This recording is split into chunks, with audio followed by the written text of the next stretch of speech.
오늘날 청소년들, 청년들을 교회 안에 담아내지 못한 이유가 매우 여러 가지가 있겠지만 저는 크게 학교에서 진화론을 배우는 것이 굉장히 큰 요인 중에 하나가 아닌가 그런 생각을 해봅니다.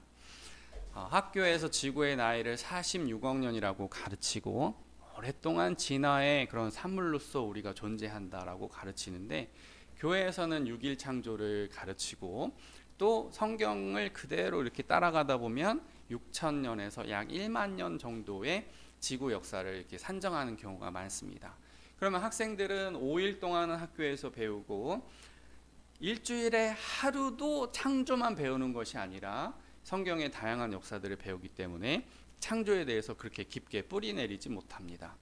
그리고 또 학교에서 시험을 치니까 동그라미, 땡 이런 표시를 해주니까 아이들의 머릿속에 과학과 지식이라고 하는 것은 학교에서 학습하고 신앙의 영역은 교회에서 한다 이렇게 분리돼서 하는데 어느 단계부터 충돌이 오냐면 공룡에서부터 충돌이 와요.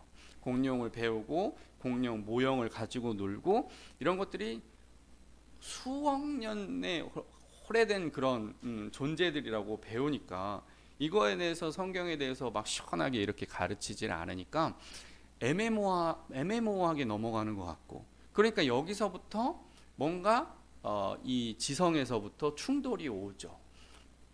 그래서 우리가 이런 신앙교육을 창조교육을 하기가 어려운데요.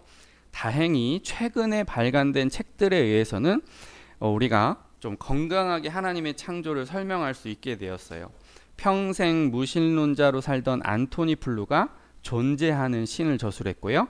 스티븐 마이어가 신 존재 가설의 귀한, 그리고 유명한 저널리스트 에릭 미텍서스의 무신론은 죽었는가, 그리고 한국에서는 이재신의 진화는 가고 설계가 온다는 책들이 바로 그런 것인데요. 이 책들이 말하는 내용 중에 세 가지 주제를 일단 설명드리려고 하는데 첫째는 바로 정교하게 조율된 우주입니다. 정교하게 조율된 우주. 우리가 큰 숫자를 얘기할 때 억을 얘기하고 그 다음에 조를 얘기합니다. 이 조는 10의 12승입니다. 공이 10 곱하기 10 곱하기 10 곱하기 10 이런 식으로 10의 12승을 해야 억 다음에 조에 갈 수 있는 것이죠. 근데 중국에서는 10의 48승이라고 하는 수를 극이라고 표현한답니다. 극. 아주 높은 수를 극이라고 표현을 하고요. 우리보다 과장하기를 좋아하는 불교에서는 10의 68승을 무량대수라고 해서 사실상 무한대라고 표현을 합니다. 10의 68승을 우리가 목도하거나 볼 그럴 가능성은 거의 없다는 말입니다.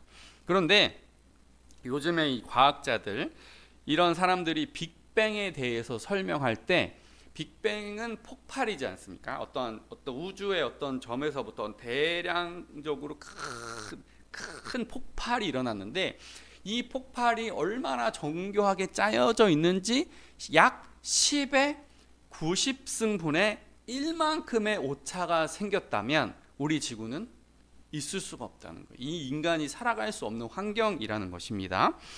자, 이것을 설명하기 위한 하나의 개념을 설명해 드리면 탄소의 탄생을 밝혀낸 호일이라고 하는 분이 우리가 학교 다닐 때 분자보다 작은 것을 원자라고 배웁니다. 이 원자의 중심이 핵인데요. 원자 핵인데요. 이 원자 핵 중에 하나인 베릴륨 8이 없어지는 시간이 약 1초를 1000조로 쪼갠 시간 만에 없어진답니다. 여러분 시장에서 무를 하나 사와가지고 무 하나를 1000조로 쪼개보세요. 1000조로. 저도 묵국을 끓이기를 정말 좋아하는데 아무리 아이들 먹기에 좋게 하기 위해서 총총총총 쓰려도 아마 1000조만큼 작은 단위로 나누기는 어려울 거예요. 그런데 1초를 약 1000조를 쪼개는 그 순간에 베릴륨 8 원자 핵이 없어져 버린다는 거예요. 그 찰나의 순간, 아주 그 짧은 찰나의 순간에 탄소 12 원자 핵이 달라붙는답니다. 그래가지고 완성되는 것이 탄소 12예요. 그러니까 어떤 우연의 확률로 탄소 12가 만들어질 확률은 거의 없다는 거죠. 제가 이 개념을 조금 이해를 돕기 위해서 제가 고안해낸 제가 경험했던 이야기를 하나 들려드리면, 어렸을 때 이제 남자애들 컴퓨터 좋아하니까 컴퓨터를 가지고 이렇게 막 놀아요. 놀다가 어느 순간 컴퓨터가 좀 느리다는 것을 깨달아요. 그래가지고 컴퓨터 안에는 CPU라는 게 있고, CPU는 이 사람의 두뇌에 해당하는 거고, 이 CPU를 업그레이드를 하면 좀 컴퓨터가 빨라지는구나, 그걸 깨달았습니다. 그래가지고 제가 기분이 좋아가지고 아무 CPU나 사가지고 집에 돌아온 거예요. 뭐 좋아 보이는 CPU 조금 버전 높은 거 최신에 나온 거를 가지고 왔는데 끼울 수가 없는 거예요. 알고 보니까 이 CPU는 소켓이라고 하는 받아들이는 것이 한정되어 있습니다. 그래서 아무리 좋은 CPU를 가져와 봤자 여기를 끼우는 것이 불가능해요. 이 CPU는 벌써 인텔과 AMD라고 하는 업체에서 해마다 CPU를 쏟아내고 있고 해마다 업그레이드를 시키고 있기 때문에 소켓도 달라집니다. 그러면 이 CPU가 옛날에는 이렇게 핀셋, 지금은 잘 모르겠는데 옛날에는 핀셋 형태로 나와 있었거든요. 그래가지고 이거를 정교하게 꽂아야 되는데 땀 한 방울, 침 한 방울 조심하기 위해서 입을 다물고요. 손에 면장갑 같은 걸 끼고요. 정교하게 꽂습니다. 이렇게. 근데 여기에서 잠깐이라도 실수하면 이렇게 끼우는 과정에서 핀이 어그러지면 이제 한 중학교 때, 고등학교 때니까 15만 원, 20만 원짜리 CPU가 얼마나 고가이겠습니까? 그러니까 그런 거 하나 망가뜨릴 수가 없는 건데, 그러면 이 CPU가 소켓이랑 이렇게 잘 연결되면 끝나냐? 아닙니다. 바이오스라고 하는 초기 프로그램이 10가지 설정 정도 있어요. 느리게 부팅할까요? 빠르게 부팅할까요? USB로 먼저 부팅할까요? CD를 부팅할까요? 해서 한 10가지 설정이 정확하게 맞아 들어가야 돼요. 바이오스라고 하는 이 초기 설정 값이 맞아야 되는데, 그러면 소켓 들어가고 바이오스 맞으면 컴퓨터가 구동이 되느냐? 아닙니다. 우리 몸에 제가 이렇게 있는데 제가 이렇게 손가락 하나 이렇게 까딱하고 이렇게 머리에서 뇌에 이렇게 명령을 내리잖아요. 그럼 이 신경세포망 이렇게 들어가서 여기서 손가락 하나를 까딱여, 이게 되는 것이 칩셋이 있어야 돼요. 칩셋이 각각의 칩셋이 있어가지고 이 CPU에서 내리는 명령을 그대로 수행을 해야 돼요. 그러니까 모든 뭐 마우스, 키보드, 블루투스 장치까지 쫙 이렇게 신경망이 정확하게 도달을 해야 돼요. 그러면 이 소켓과 바이오스와 칩셋이 맞으면 구동이 되느냐? 아닙니다. 윈도우가 또 구동이 돼야 돼요. 어마어마하게 복잡한 일들이 기다리고 있고, 메모리 칩이 꽂아져 있느냐, 딸깍 들어가 있느냐, 그 다음에 이 컴퓨터에는 요만한 건전지가 들어가는데 이 건전지가 배터리가 나가면 구동이 안 돼요. 또 전격 전압이 600W냐 700W냐 어마어마하게 복잡한 것으로 구동이 되는데, 하나님이 창조하신 세포는 전기 공급 없이 움직인다는 거죠. 그래서 놀라운 거예요. 이 복잡한 컴퓨터도 전기 공급에 따라서 장치 시스템 모듈화가 되어 있는데, 살아있는 유기체가 연료 공급 없이 움직일 수 있다는 것은 이거는 기적에 가까운 거라는 거죠. 그래서 제가 기억이 나요. CPU를 업그레이드를 시켜놓고 아마 종교심이 없는 사람도 두 손을 모으고 제발 되라, 제발 되라, 제발 되라 그럴 거예요. 저는 하나님을 믿기 때문에 주님 되게 해주세요. 주님 컴퓨터. 이런 격차가 있다는 거죠.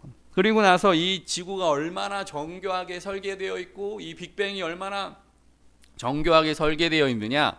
이 지구가 제트기에 초음속 제트기에 44배 빠른 속도로 태양을 돌고 있답니다. 제가 이제 팔이 저릴 때까지 막 해도, 설교 끝날 때까지 해도 이 속도를 못 낼 거예요. 그런데 이렇게 빠르게 돌고 있으면서 이렇게 돌고 있죠. 이렇게 돌고 있으면서 누구를 데리고 지금 가고 있는 거죠? 달을 데리고 뛰고 있습니다. 나사에서 밝히는 바, 달의 속도도 20%만 빨라지면 달도 떨어져 나간다는 거예요. 근데 우리가 이 지구가 태양을 돌고 있는데 해마다 0.1도만 벗어나면 우리 지구는 태양과 멀어져서 미아가 되어버립니다. 그러면 진화론자들이, 과학자들이 46억 년 동안이나 태양이 존재했다고 만약에 그냥 그들이 말에 맞다고 가정을 하고 그냥 한다면 46억 년 동안 지구가 돌고 있었다는 것은 이건 하나님의 역사가 아니면 될 수가 없는 거죠. 그 정도로 하나님은 우리 인간을 위해서, 영혼을 위해서, 이 많은 식물과 동물들을 위해서 그 정도로 정교하게 설계해 놓으셨다는 것입니다. 두 번째로 오늘 큰 말씀의 주제는 세포 속에 존재하는 천문학적 정보의 발견입니다. 옥스퍼드의 유명한 수학자 존 레녹스는 DNA가 약 35억 개의 유전자 정보를 가지고 있다고 보는데, 이것을 책으로 문자화하면은 약 책이 2만 권 정도, 2천 권이 아니라 2만 권 정도 된다고 합니다. DNA 하나에. 그러면 어느 정도냐? 50평 되는 곳에다가 책을 빡빡하게 꽂은 것이 DNA 하나의 정보 양이라고 한다. 그러면 제가 하나 예를 들어보면, 우리가 과자를 사면은, 제가 과자를 막 많이 좋아하고 먹진 않지만 얘를 위해서 여러분 혹시 뭐 자갈치나 아니 뭐 새우깡 같은 그런 과자에 바코드가 붙어 있습니다. 이 바코드 정보를 스캐너로 띡 하고 하게 되면 여기에 제조사, 예를 들면 오리온이 만든 오징어 땅콩, 이런 정보뿐만이 아니라 가격, 유통기간, 그 다음에 제조한 원산지, 이런 정보들이 담겨 있어요. 요즘에 정말 신기한 게, 편의점에 가시면 이렇게 잘못 물건을 가져오면 띡 하면은 유통기간이 지난 상품입니다. 파실 수 없습니다. 이렇게 얘기해요. 그러니까 이 하찮아 보이는 이 뭐 8자리, 뭐 16자리 있는 이 바코드 하나에도 수많은 정보를 담아낼 수 있다는 거예요. 그러면 이 DNA가 갖고 있는 정보력이 얼마나 대단하냐? 우리가 이 DNA를 아까 문자화하면은 하나가 2만 권의 책을 담을 수가 있는데요. 비유하자면 해밍웨이가 쓴 노인과 바다라고 하는 이 작품을 읽어보면 황당해요. 노인이 바다에 나가서 낚시를 하는 거예요. 그런데 어마어마한 상어 같은 게 이렇게 상어가 걸리기 전에 어떠한 큰 물고기를 하나 잡았는데, 상어가 이러고 막 잡아먹어서 거의 빈 것만 들어 올리게 되었고 간신히 돌아오게 되었다는, 아주 제가 어렸을 때 읽어보면 이게 뭐야, 이거 왜 이렇게 허무해 라고 하는데, 해밍웨이가 이 책을 소설을 가지고 말하고자 하는 바는 꼭 결과만 아름다운가, 이 노인이 한 마리의 그 물고기 하나를 올리기 위해서 벌인 사투의 과정도 아름답다는, 설령 그것이 아무것도 얻지 못한 빈 상태라 하더라도 그 노인이 그 분투하고 그것을 위해서 추구하고 열심히 노력했던 그 과정은 얼마나 아름다운가를 보여주고 있는 거거든요. 그러니까 대단히 위대한 소설책이죠. 그러면 이걸 가지고 한번 가정을 해보면, 그 노인과 바다라고 하는 작품의 알파벳을 쫙 나열을 한 다음에 그것을 플라스틱으로 하나하나 다 변경해 놨다고 한번 생각해 보세요. S가 S, 뭐 A, T, E 막 해가지고 쫙 영어 알파벳이 이렇게 있는데, 이 영어 알파벳을 전부 다 플라스틱, 점 하나, 물음표 하나, 느낌표 하나까지 다 플라스틱으로 만든 다음에 이거를 거대한 상자 안에다가 다 쏟아 붓습니다. 그래가지고 이거를 영차 하고 흔들어가지고 딱 노인과 바다라고 하는 소설 작품이 완성될 확률은 몇이라고 생각하십니까?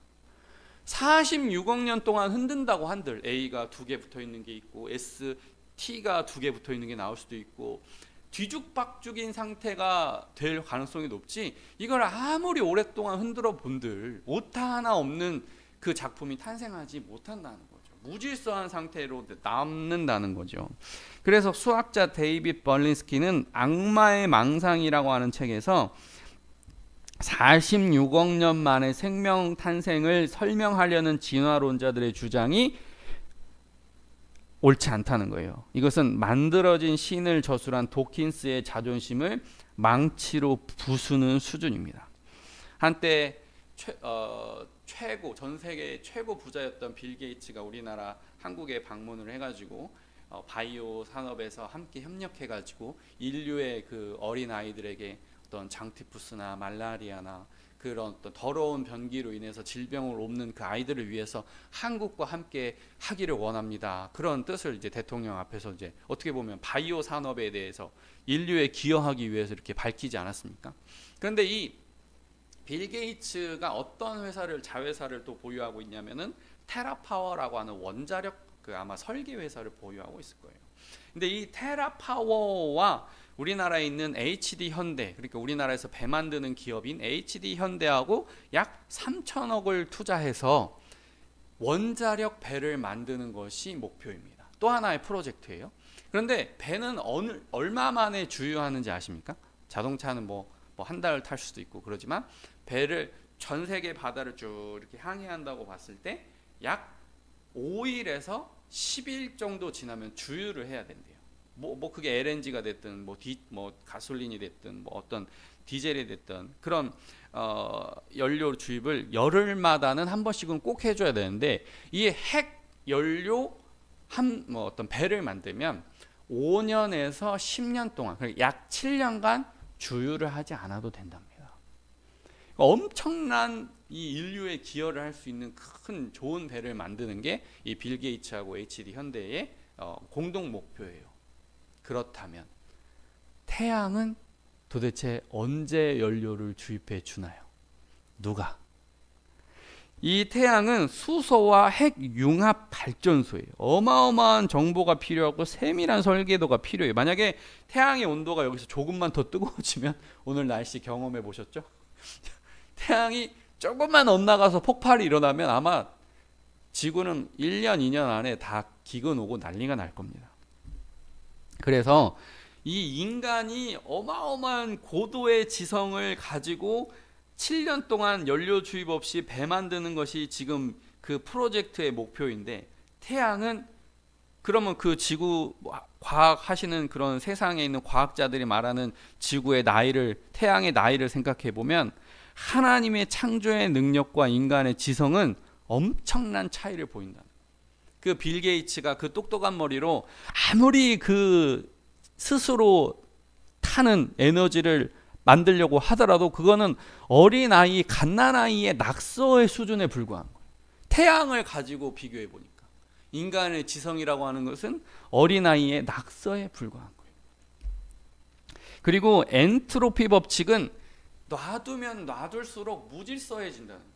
자동차가 부식이 되고 음식물 쓰레기가 썩어가고 냄새가 나고 그렇게 해서 무질서한 상태에서 없어지는 게 엔트로피 법칙입니다. 론이 아니에요. 이론, 로직이 아니에요.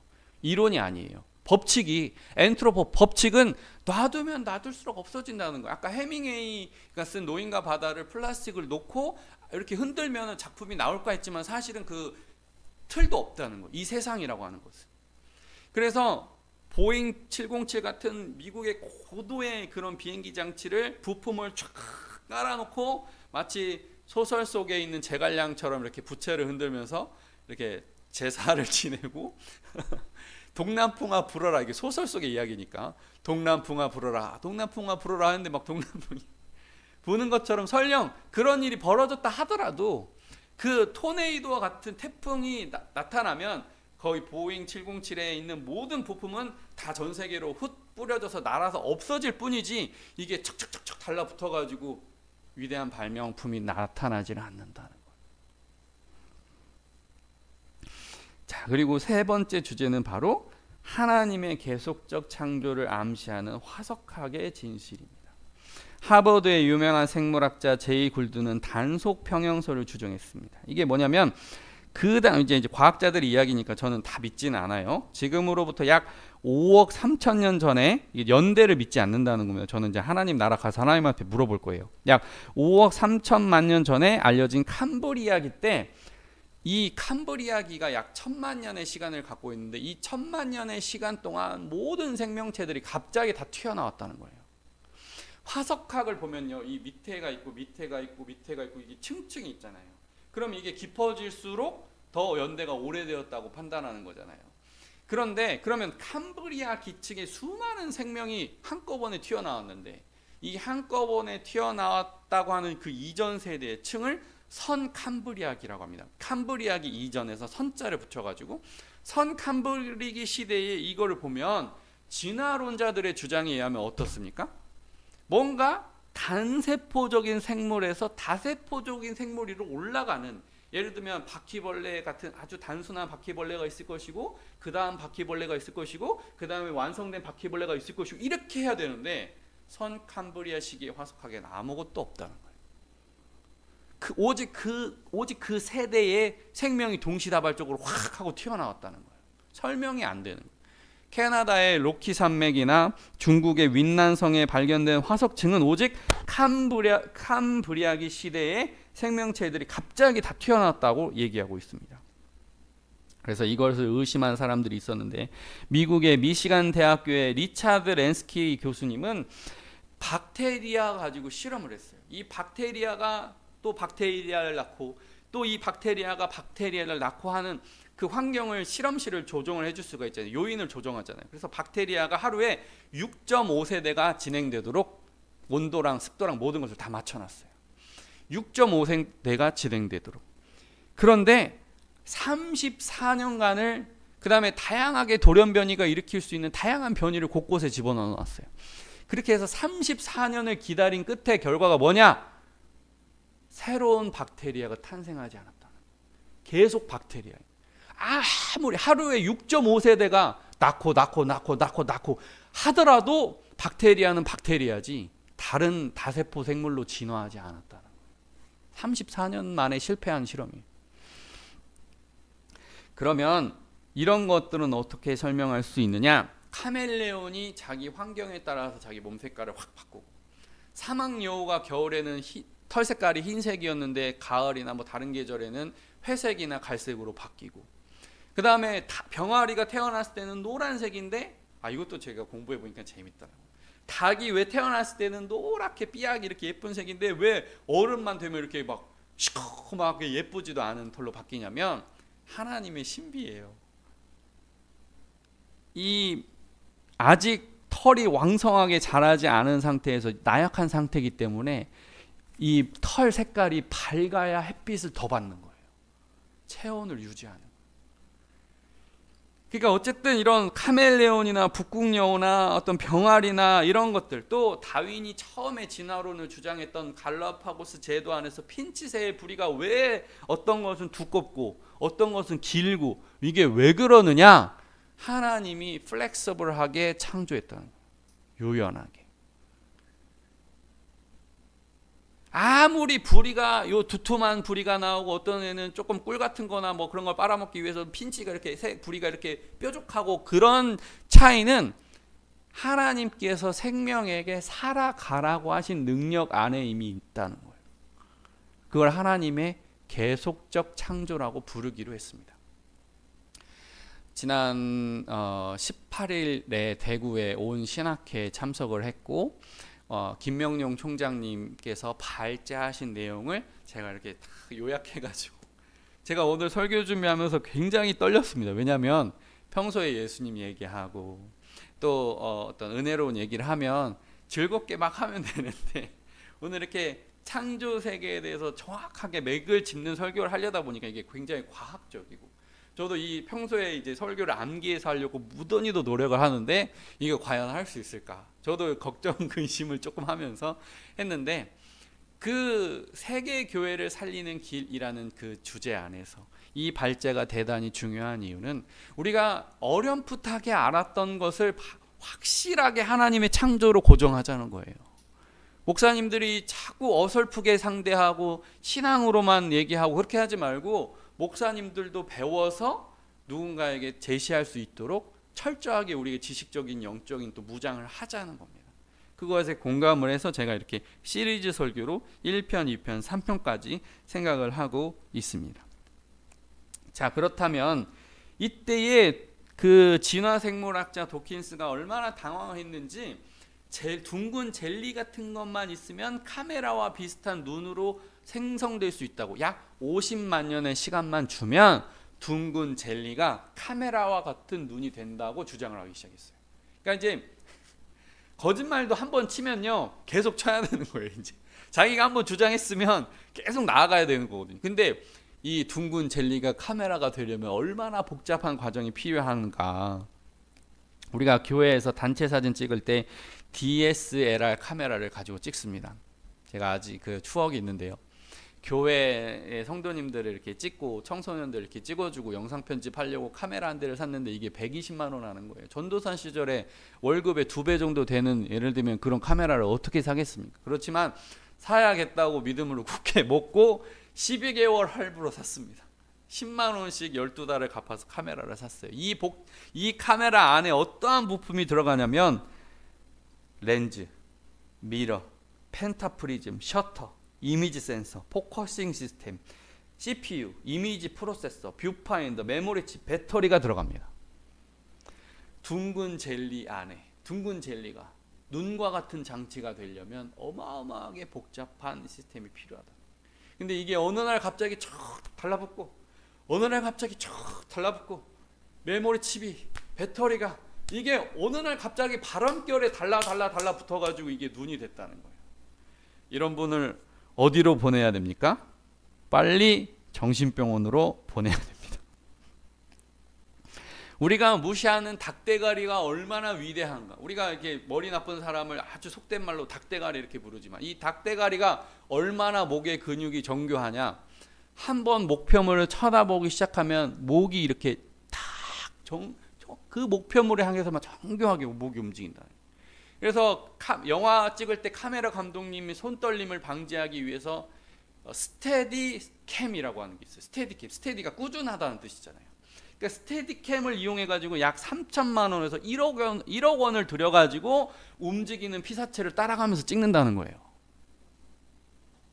근데 닭대가리에다가 카메라만 탁 얹어 놓으면 이 닭대가리가 스포츠 선수들의 움직임도 정확하게 따라가고, 심지어 계곡물에서 막 출렁이는 상태에서도 정확하게 앞을 쳐다보고 있고, 그 다음에 막 요트가 어마어마하게 빠른 속도로 바다를 탁탁탁 치고 나가도 그 바다를 정확하게.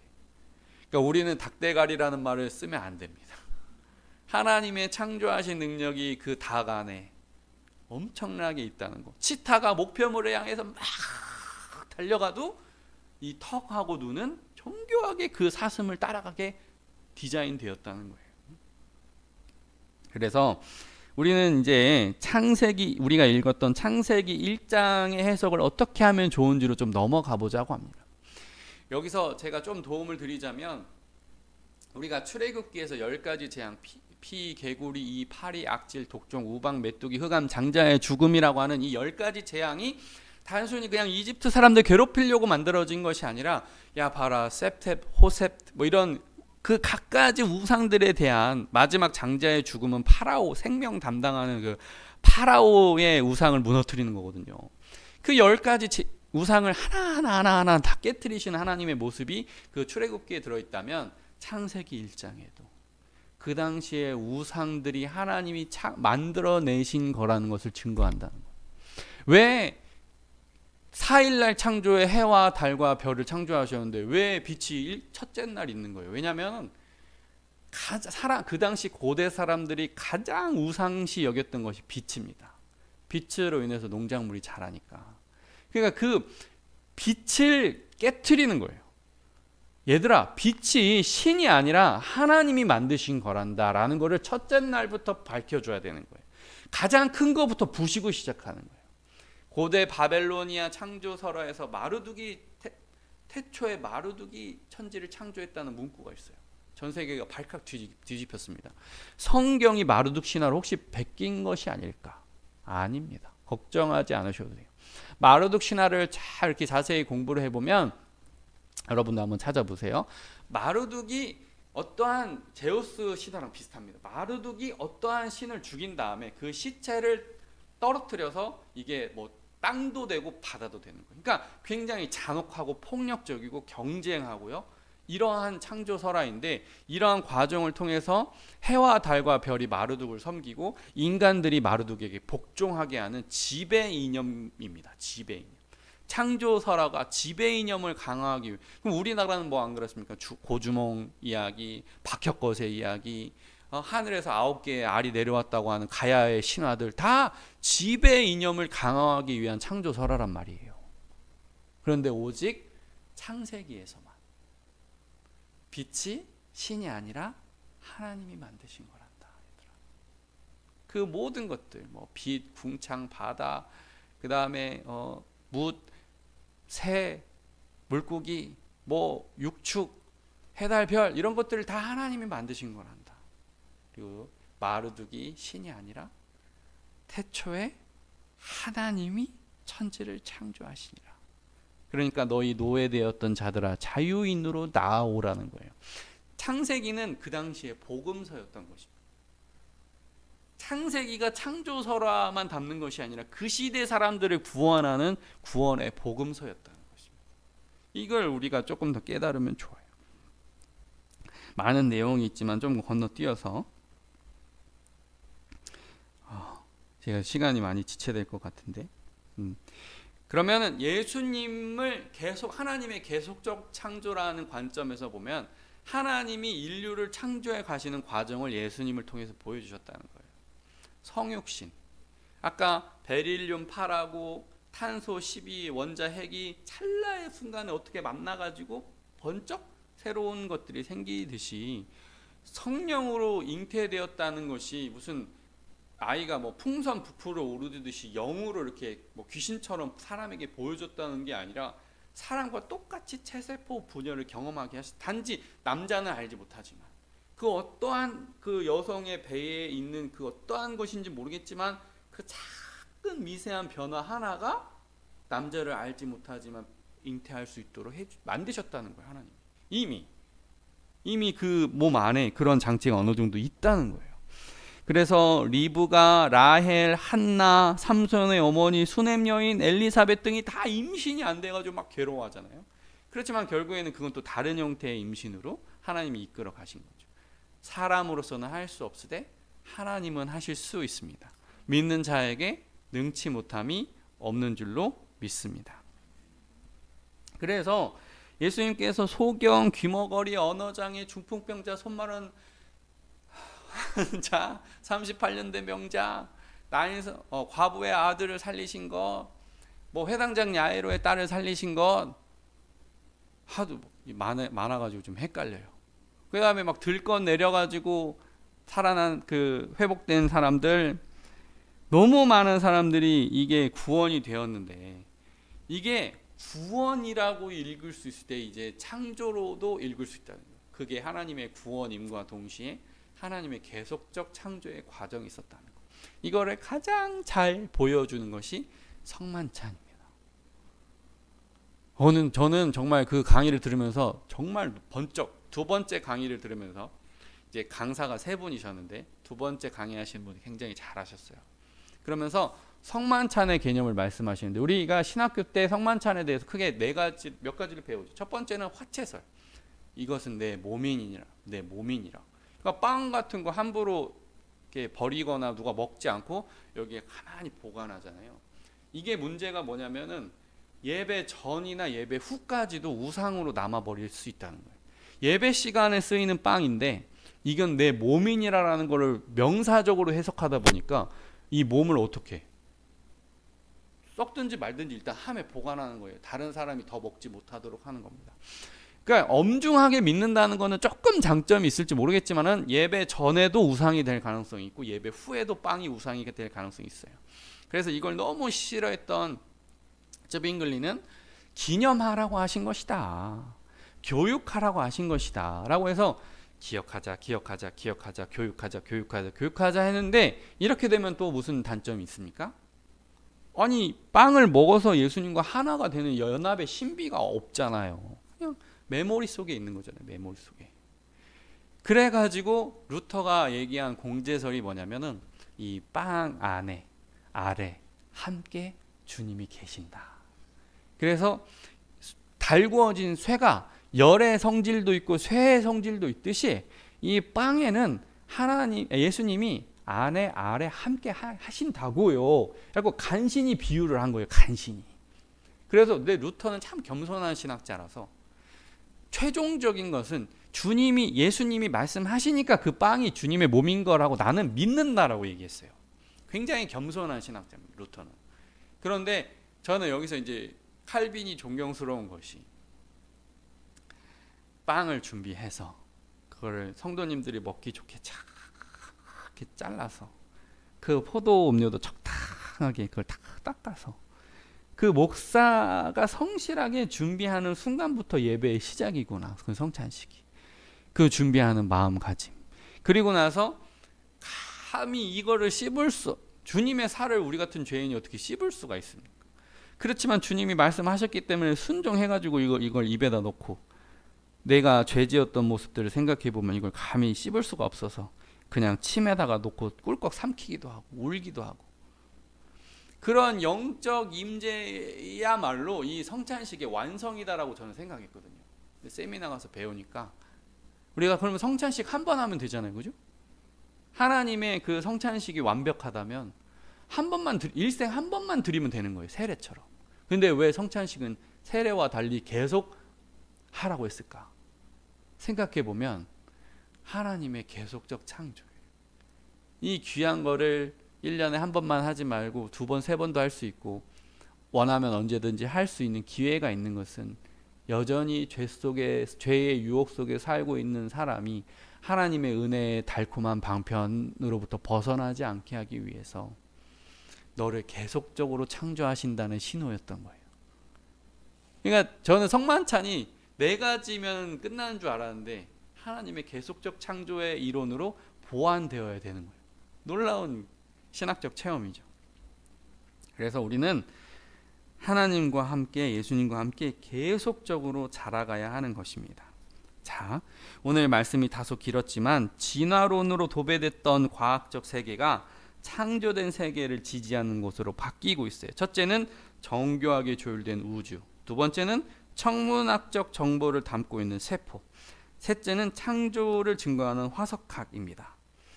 그 다음에 오늘 마지막에는 하나님의 계속적 창조의 관점에서 바라본 창세기, 성육신, 성만찬입니다.